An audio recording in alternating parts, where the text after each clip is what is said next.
বাংলাদেশের সর্বশেষ গুরুত্বপূর্ণ আপডেট সংবাদে আপনাকে স্বাগত। শুরুতেই সংবাদ শিরোনাম, পরে বিস্তারিত। শুরুতেই জানাবো, ভৈরব ব্রিজ পার হয়ে আখাউড়ামুখী লং মার্চ। বাংলাদেশের স্বার্থ রক্ষায় দেশের মানুষকে সাথে নিয়ে মাঠে থাকব বললেন মুন্না। যুবদল সভাপতি আব্দুল মোনায়েম মুন্না বলেছেন, বাংলাদেশের স্বার্থ রক্ষায় দেশের মানুষকে সাথে নিয়ে মাঠে থাকব। আজ বুধবার দুপুরে 1:30টায় ভৈরব মোড়ে এক পথসভায় তিনি এসব কথা বলেন। ভারতের আগরতলায় বাংলাদেশের সহকারী হাইকমিশনে হামলা এবং বাংলাদেশের জাতীয় পতাকা অবমাননা ও সাম্প্রদায়িক দাঙ্গা বাঁধানোর ষড়যন্ত্রের প্রতিবাদে ঢাকা থেকে আগরতলা অভিমুখে লং মার্চে ভৈরবে এই পথসভা অনুষ্ঠিত হয়েছে। এরপর ভৈরব ছেড়ে লং মার্চটি আখাউড়া বর্ডারের দিকে যাত্রা শুরু করেছে। এতে অংশগ্রহণ করেছে লক্ষ লক্ষ মানুষ। এরপর জানাবো, আটক 78 বাংলাদেশি নাবিকের ছবি প্রকাশ করেছে ভারতীয় কোস্টগার্ড। বাংলাদেশের জলসীমা থেকে আটক বাংলাদেশি 78 নাবিক সহ 2টি ট্রলারের ছবি প্রকাশ করেছে ভারতীয় কোস্টগার্ড। মঙ্গলবার 10 ডিসেম্বর রাতে সংস্থাটির অফিসিয়াল ফেসবুক পেজে এবং টুইটার হ্যান্ডেলে মোট 3টি ছবি প্রকাশ করা হয়। এদিকে ভারত শেখ হাসিনাকে ফেরত না দিলেও বিচার চলবে বললেন টবি ক্যাডম্যান। ভারত শেখ হাসিনাকে ফেরত না দিলেও বাংলাদেশের সাবেক প্রধানমন্ত্রী শেখ হাসিনার বিচার চলবে বলে জানিয়েছেন আন্তর্জাতিক অপরাধ ট্রাইব্যুনালের চিফ প্রসিকিউটরের বিশেষ পরামর্শক টবি ক্যাডম্যান। আজ আন্তর্জাতিক অপরাধ ট্রাইব্যুনালের এক ব্রিফিংয়ে তিনি এসব কথা বলেন।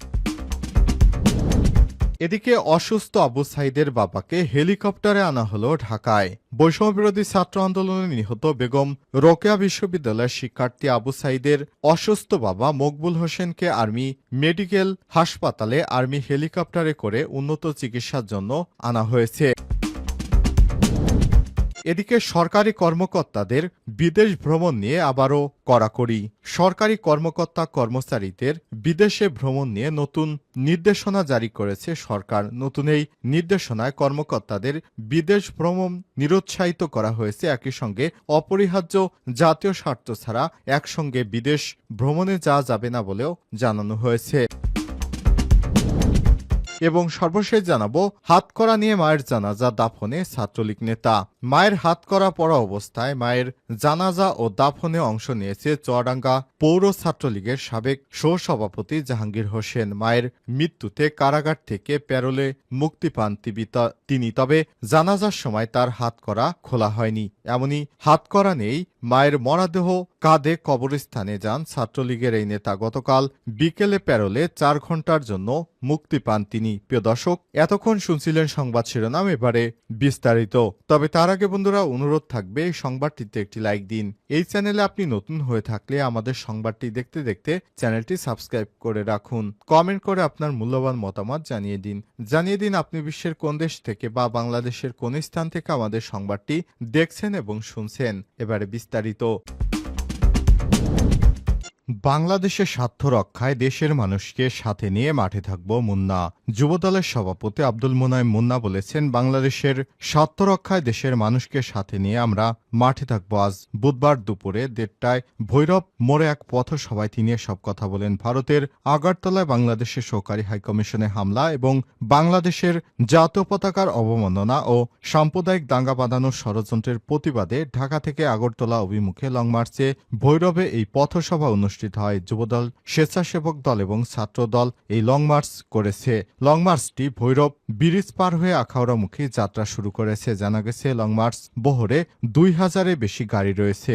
পথগাড়ি দেওয়ার সাথে সাথে যুক্ত হচ্ছে নতুন গাড়ি। মোনায়েম মুন্না বলেন, আমরা জাতীয়তাবাদী শক্তি, দেশ এবং জনগণের স্বার্থে ঐক্যবদ্ধ। বাংলাদেশের ভূখণ্ডের প্রতিটি অংশ অমূল্য সম্পদে ভরপুর। আমাদের স্বার্থ রক্ষায় দেশের মানুষকে সাথে নিয়ে মাঠে থাকব। এই লং মার্চ শান্তিপূর্ণ কর্মসূচি উল্লেখ করে তিনি বলেছেন, আমরা ভারতের উগ্রবাদী গোষ্ঠীর মতো আচরণ করতে মাঠে নামি নাই। আমরা আইনের প্রতি শ্রদ্ধাশীল। জেনেভা কনভেনশন অনুযায়ী যে সুরক্ষা দেওয়ার আছে সেটার প্রতি শ্রদ্ধাশীল হয়ে 6 জন প্রতিনিধি দিয়ে স্মারকলিপি দিয়ে এসেছি ভারতের হাইকমিশনে। আমরা কারো হাইকমিশনে হামলা করিনি। আমরা বাংলাদেশের মানুষ হিন্দু মুসলিম মিলেমিশে বসবাস করি, এদেশে কোনো দাঙ্গা নেই। স্বেচ্ছাসেবক দল সভাপতি এস.এম. জিলানী বলেন, ভারতের আগ্রাসনের বিরুদ্ধে আমরা লং মার্চ করছি। ভারত নিজেদের গণতান্ত্রিক রাষ্ট্র দাবি করে, কিন্তু বাংলাদেশের মানুষের গণ আন্দোলনে পালিয়ে যা শেখ হাসিনা তার দোসরদের আশ্রয় দিয়েছে।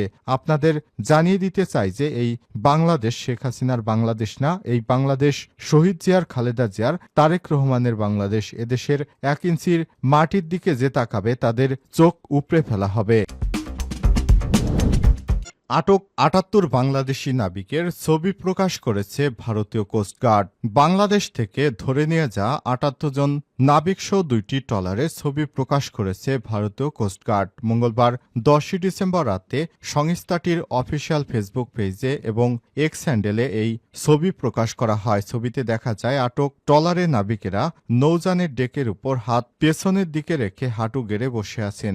নাবিকদের পেছনে দাঁড়িয়ে থাকতে দেখা যায় ভারতীয় কোস্টগার্ডের সদস্যদের। আরেকটি ছবিতে দেখা যায় সাগরে চলছে বাংলাদেশের 2টি ট্রলার। তৃতীয় ছবিতে ছিল জেটিতে ট্রলারের 2টি নিয়ে আসার দৃশ্য। ভারতীয় কোস্টগার্ডের ফেসবুক পেজের এক পোস্টে উল্লেখ করা হয়েছে, ভারতীয় সমুদ্র সীমায় মৎস্য আহরণের অভিযোগে এক অভিযানে 2টি ট্রলার সহ 78 জন বাংলাদেশিকে আটক করা হয়েছে। নাবিকসহ ট্রলার 2টি প্যারা দ্বীপের কাছে নিয়ে আসা হয়েছে। আটক বাংলাদেশি 2টি নৌযান হল এমবি লাইলা 2 এবং এমবি মেঘনা 5। এমবি লাইলা 2 ট্রলারটি এসআর ফিশিং নামের প্রতিষ্ঠান, অপরদিকে এমবি 5 নামের ট্রলারটি সি অ্যান্ড অ্যাগ্রো লিমিটেডের মালিকানাধীন। সি অ্যান্ড অ্যাগ্রো লিমিটেডের নির্বাহী পরিচালক সুমন সেন বলেছেন, সোমবার সকালে ট্রলার 2টি বাংলাদেশের সমুদ্রসীমার 1 নটিক্যাল মাইলের ভেতরে মাছ ধরছিল। এ সময় ভারতীয় কোস্টগার্ড ট্রলার 2টি আটক করে নিয়ে যায়। এখন যেহেতু ভারতীয় কোস্টগার্ড আটক করেছে বলে ফেসবুকে জানিয়েছে, তাই আইনি প্রক্রিয়ায় তাদের উদ্ধার করা যায়। সেজন্য বাংলাদেশ সরকারের সংশ্লিষ্ট পক্ষকে জানিয়েছি আমরা। নৌপরিবহন অধিদপ্তরের মহাপরিচালক কমোডর মোহাম্মদ মাকসুদ আলম বলেছেন, ঘটনার পর বাংলাদেশের কোস্টগার্ড সহ সরকারি সংস্থাগুলো ভারতের কর্তৃপক্ষের সঙ্গে যোগাযোগ করেছে। ট্রলার 2টি উদ্ধারের পদক্ষেপ নেওয়া হচ্ছে। নাবিকেরা ভালো আছেন। ভারত হাসিনাকে ফেরত না দিলেও তার বিচার চলবে, টবি ক্যাডম্যান। ভারত শেখ হাসিনাকে ফেরত না দিলেও বাংলাদেশের সাবেক প্রধানমন্ত্রী শেখ হাসিনার বিচার চলবে বলে জানিয়েছে আন্তর্জাতিক অপরাধ ট্রাইব্যুনালের চিফ প্রসিকিউটরের বিশেষ পরামর্শক টবি ক্যাডম্যান। বুধবার 11 ডিসেম্বর সকালে আন্তর্জাতিক অপরাধ ট্রাইব্যুনালের এক ব্রিফিংয়ে তিনি এসব কথা বলেন। টবি ক্যাডম্যান বলেন, জুলাই আগস্টে গণহত্যার বিচারের আন্তর্জাতিক মান মেনে চলা হচ্ছে। বলেন, এখানে নিশ্চিত করা হবে আন্তর্জাতিক মান ও ন্যায় বিচার প্রয়োজনে আন্তর্জাতিক আদালতে যাওয়ার সুযোগ রয়েছে।